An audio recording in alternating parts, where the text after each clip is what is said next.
So here we have Beth Whedlen and we have Nico. Iwakimidis. I'm not even going to attempt that, so thank you for doing that. But could you tell me the name of your short film? The name of my short film is Talkin Bees with Jimmy. Talkin Bees with Jimmy. Well, I can't wait to see it. How did you come up with this idea? Well, I have been a beekeeper over the last 10 years. I'm not currently, but when I started, Jim Gross, who I consider to be the master beekeeper on Nantucket, helped me get set up with it. And I was just infected by his energy, enthusiasm around bees and beekeeping and his humor. So I wanted to do a movie mostly about Jimmy with the backdrop of the bees. And that's what I hope to accomplish in doing this movie, was to show his energy and enthusiasm. So this is your first short film? This is my first short film. And you're going to do more?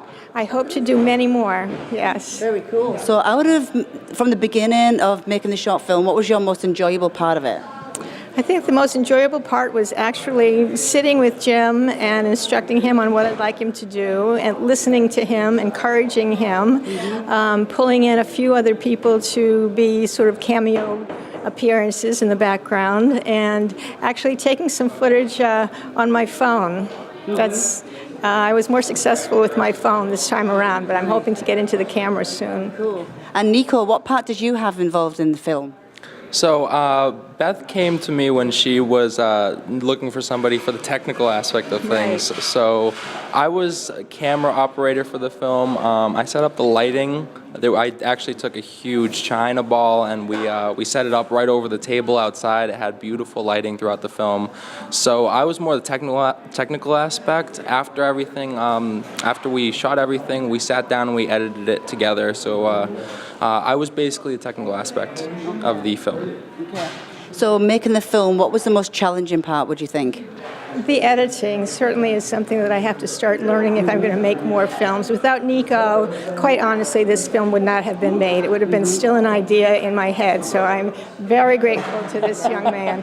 However, I do think I can learn it, and the program does seem like something I could manage and master, so that's my next step. Do you know that NCTV are going to start short film classes in the next couple of weeks? I didn't know when they were starting, but I'll be there. Yeah, can't wait. Well, I can't wait to see the film. Good luck, guys. Thanks.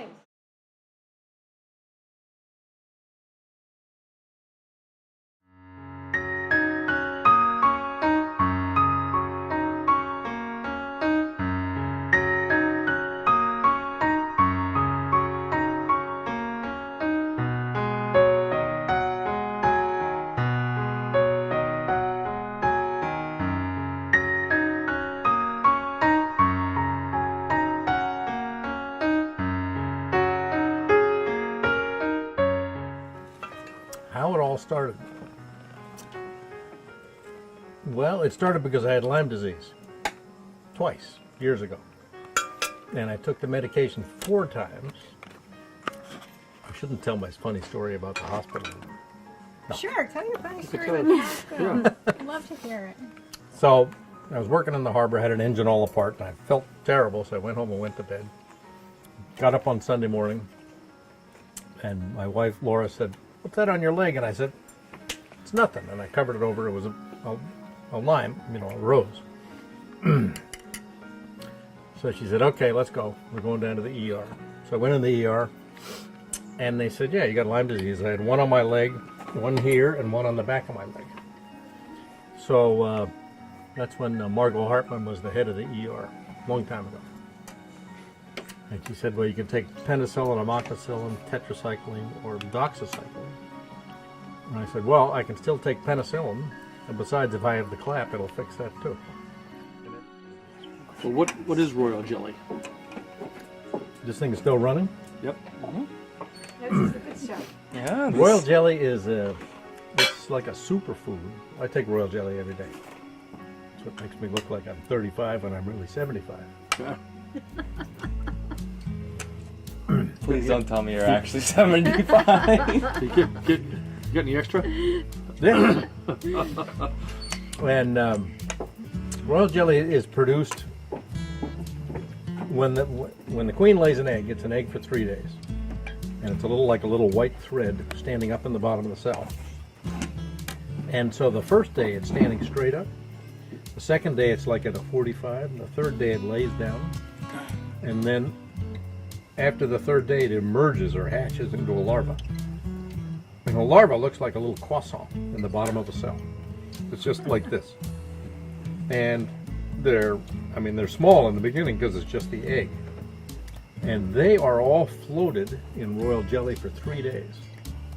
And the nurse bees that take care of them, they produce royal jelly from 2 different glands in their head, from the hypopharyngeal gland above the breathing and the mandibular gland, the chewing parts. So they feed all larvae, male, female, the queen, whatever, royal jelly for 3 days. And then after 3 days, if it's going to be a queen, she gets royal jelly her whole life. But if it's going to be a queen, they vary the ratio of those 2 glands that produce the royal jelly. Instead of 50-50, they make it 65-35, and that will allow the female bee to turn into a queen. And she'll produce, her ovaries will develop, and she'll turn into a queen. Doesn't that blow your mind? When I built our house back in 1980, It's right here. It's over here. I had tendonitis in my elbow for years from overdoing it and whatnot. I used to wear a brace to control the tendons. And then I was a scalloper for 18 years, and I could only open like a box of scallops and they'd start squeaking. So and then I had a bubble in there to put more pressure on it. And then I went to the hospital. I had ultrasound therapy, which made it even worse. And then the second year I had bees, I used to wear gloves with elastic up to here. And I got stung right in the elbow. It was like, damn, that hurts. But the next day it was like, boy, it hasn't felt that good in 15 years. That's amazing. Really? So I started doing research on it, and I joined the American Apitherapy Society, people who sting themselves and other people. And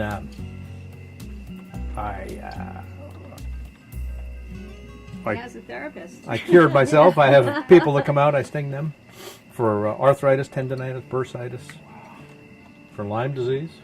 That's crazy. There was an article in their newsletter about 7-8 years ago about one of the ingredients in bee venom is melatonin, and the melatonin kills the Lyme spirochete. And I'm in the generator business, and I'm crawling around the bushes all the time. And 2 years ago, the Cape and the islands, all the towns, could send 100 ticks up to UMass and Amherst and have them analyzed for free. There was a grant. And in this town, we sent 35 ticks up there, which is stupid. This town, we should have sent 400 ticks up there, as bad as Lyme disease is here. So that year I got 16 tick bites. Holy crap. I was crawling around the bushes working on generators. You know, that's what happens. Yeah. So I pull off the tick, and then I would sting myself 3 times wherever the tick bit me. And I had them all analyzed. I was half of the study on Nantucket. 16 ticks, they only sent 35. It's the health department, chicken shit. Don't put that in. No, you can put that in. I told them. No, they're worried about septic system runoff into the harbor. They should be worried about Lyme disease and or tick-borne diseases, as well as fertilizer on the grass, more than the septic system. Anyway, You got them analyzed. I had them analyzed. Out of the 16, I had 4 were positive, 2 for Lyme disease, 1 for Lyme's and Ehrlichia, and 1 for Lyme's and Babesia. And I had a Lyme titer in September, and I didn't get any of them. But my wife, she didn't like getting stung because it hurt, and she had like 10 bites that year, and she got ehrlichiosis. So I've been stinging people ever since, or since before that. But some people come out, you know, I had a guy with a tick bite on the side of his cheek, on his butt. And I said, okay, drop your pants. Do you ever tire of talking about bees? No. What, are you kidding? I didn't think so. I love it. When Laura was alive and we used to go someplace and somebody would ask me a question about bees, she said, don't ask him.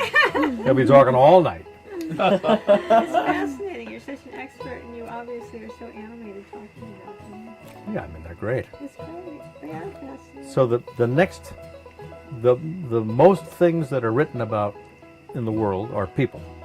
The most books written are written about people. The next Really? biggest amount of books written is about bees. Really? Yeah. Well, you should write a book about your 23 years of experience with bees. Just, you know, this is kind of the outline. Everything you said tonight has covered everything. You could just go into expanding it, and it would be a fabulous book. I think. Why not? You could even record it into your phone or something. I have enough stuff to do right now. Maybe when I retire. Oh, yeah.